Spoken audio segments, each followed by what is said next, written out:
go out to do something, like they're about to go out on a date, they get anxious, you know, and the little voices that talk to them back and forth and all this kind of stuff. And the thing to me is, like, you know, when I prepare to do something, I mean, it's like a Wagnerian opera inside of my head. And I found that most people, especially with internal auditory, it's weak, weak, weak, weak, weak, weak, weak. So one of the things that I thought we'd do, just so that we could end on a really fun note, is to see if we can take some of the things that you do normally and begin to expand them. For example, when you're thinking about going to teach or going to work, you know, I mean, Steve was telling me that he has, which one is it? Right of the belfry? Yeah, but how does it go? Just give us... Right, that when he goes to do anything that's a challenge, that this is going on in his head, but it's not going on in his head with just a little voice humming it. It's going on, you know, with a 30-piece orchestra, you know, and lightning bolts clashing, you know, I mean, and to me, this is familiar. I understand this, right? Then in order to have pizzazz yourself, your internal world's got to have some. That, you know, if your internal voices mumble, you know, it's all you hear inside your head, you know, little tiny pictures this big, you know, right, you know, maybe a little value system like this, you know. Every once in a while I get somebody who has a panoramic picture, but it's kind of faded, you know, and there ain't that much going on in it, you know. I mean, I know people have panoramic pictures and they're still, and that's a belief, you know, right? And, you know, and they wonder why they never kind of get going and get juicy in life or become expressive. Part of being expressive is that there's a drama going on the inside. You know, with me, you know, I've got the sweet inspirations singing, you know, when it's time to, you know, I don't just think to myself, gee whiz, I have to go pick up my date. Let's see, little tiny slide of date, you know. I mean, then it's, you know, I'd never get out of the house, man. Never would, you know. It's like, it starts out, with me, you know, it starts out with a timpani drum, right? See, when I want, right? And then suddenly there's 20 timpani drums. You know, got to build up gradually, you know. And then it starts out with the strings. See? And the thing I wanted you to do is I wanted you to be able to stop, because especially with the auditory system, I mean, you know, if you stop and, you know, and in your mind, you see, it's like, if you start, like, if you just think about going out to do something, right now, if you close your eyes for a minute, and you just start with the sound of one timpani drum, right? And make sure it's deep enough that has that timpani rumble. The rumble, you can feel it in your stomach, it rumbles. And you turn the volume up a little bit. And then, as you look up, have the picture start to move back away from you and get bigger. And as it moves back away and gets bigger and expands, there's more and more timpani drums. They add, and the rumble of it, it's like, you know, an earthquake till you can feel it in your body. Has rich tones, and the tone is coming from all around you, not from one little place, right? That whatever location you start with, start to expand the location of the sound till it fills the room. Then a couple of big thunderbolts come down, and you hear it just rumbles all the way through you. And then once, you know, that's just the little beginning, see?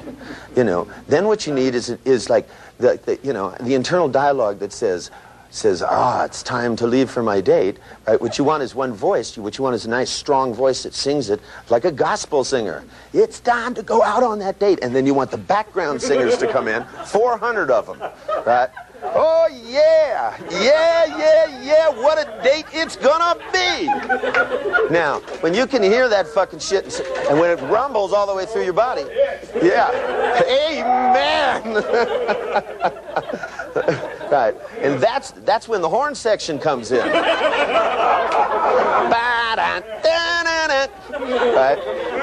Right, a nice big bass, you know, right? And when you start adding these things in and filling out this representation, you are going to get motivated, right? That way, it's instead of sitting in front of the mirror going, well, I don't know if you'll like my tie. I mean, I don't know how anybody ever gets out of the house with the stuff like this. They don't, you know, with me, you know, it's, you know, the lightning bolts are going off, and, you know, and there's fireworks going up, and you know that rumble that comes just before the fireworks, that, right, and then it goes, that kind of stuff. I get excited, right? I'm out there and, yeah, you know, right? And the other guy, you know, that's going to go out with me is up there, and he's going, Richard, do you like my tie? You know, what time is it? Right, like that. And me, you know, I'm at the door going, and he's at the door going, well, we have our keys. Do I have my money? I said, gee whiz, man, maybe we should be a little late, Well, where do you think you go? Where do you want to go? I want to go everywhere. Well, don't get excited, I mean, I don't know how people live this way, right? For me, walking down the street, man, there's music coming from everywhere and stuff, I don't know. I don't need to carry no big thing on my shoulder to do that, right? But at least those people are trying. Now, the thing is if your internal voices don't have enough depth and tone to them that they rumble when they talk, I mean, it's like the old thing about, was it you that told me about Stephen King here and the voice behind his head? I mean, if you wanted to get to work, if you hear this voice kind of echoing from like a subway, and suddenly it comes up behind you and goes, get to work! Yeah, I'm going. You're up and running, right? But if you have a thing that goes, well, I really have a lot of work to do. And then it's silent, and you have a picture this big of your desk, right? You try to pull it closer to get more motivated. This shit don't cut it, man, right? And then you wonder why people say, well, gee, when Richard lectures, he seems to be so much more exciting than other people. Well, they're lecturing, they've got a blackboard this big in their mind, right? And they're going, well, the step number one is you have to be able to elicit responses, like enthusiasm, right? I mean, to me, the responses are there. I have these full, gigantic things, sensorama, I have the big Dolby speakers turned down onto the ground so it rumbles when the music is there. Now, the thing is what I want you to do this time is you have your little submodality lists. Especially in the domain of sound, many of you have not learned to take the tone and to make it as rich and as deep to the point where you can feel it in your whole body. Let alone, I mean, to me, if you're going to say something to yourself inside your head, you ought to have a chorus of background singers to back it up.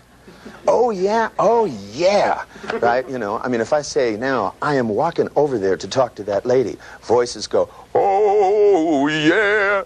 I mean, there ain't none of this shit that goes, there ain't no room for a voice to go, well, maybe you better not, because it's drowned out by 50 singers, right? And as I start to stand, everything goes quiet, and then there's a big giant drum roll on the timpani. So when I get up, I feel like I've gotten up. When I go to take the first step, each step crashes. There's a lightning bolt that goes, big one like this all the way across the front, and the whole background lights up, and the sky rumbles, and it rumbles through my body. I can feel it when I move, so I know that I'm alive, right? But if you get up, and you hear and the little voice off in the distance inside the back of your head goes, it'll be all right. Don't worry. Right? And then you feel a tenseness in your stomach. This kind of stuff, I mean, if you're going to do it, do it. See, the thing is in terms of building some that's what life should be like, Life shouldn't be like, well, seems all right to me now. Do I feel okay or not bad? I ask people, I go, what do you want? And they go, well, I don't want to feel fear, right? I go, yeah, what do you want to feel? And they go, well, I want to feel okay. And I was, what comes in my mind? A big branding iron with an O on it, and a big branding iron with a K. You want to feel okay? There it is. Then in order to have some, to be able to really elicit responses, I mean, when you want to motivate somebody with enthusiasm to do something, let alone want and desire, can you imagine what goes on? In my mind? Well, let me tell you this. I mean, to me, the thing is it's like there's a gigantic vacuum, right? And at the, and the end of the vacuum is like this. Like somebody's over me with a giant vacuum cleaner like this. Except that what you see up this giant is what it is that I want, right? So it's not a matter of holding back. It's a matter of holding back just enough that when I let go, I fly into it, right? And I go, and I can hear the sound of the air rushing. When you use a vacuum cleaner? Imagine if you were an ant holding onto the carpet. I hear that sound pulling me towards it. And it gets louder and louder, and I'm like this. Right? Because I know when I let go, it's just a matter of, right? And I mean, that's why when I look at something and go after it, as I start towards it, the things that are out there always look at me and go. I mean, when I walk across the room, boy, I want to tell you that, you know, when I go, you, come here, they stand up, they come right up off the chair and float towards me. You know, it's like, because I want the air around me to be alive like static electricity. And what makes it that way is to have the inside like static electricity. You know, I thought what might be a good idea to begin to help some of you to get to those representations would be if you began to do it deliberately. If you think about something that you need to be motivated to do, and like go in and compare the kind of motivation I'm talking about with yours right now. Do you find any differences whatsoever? Say,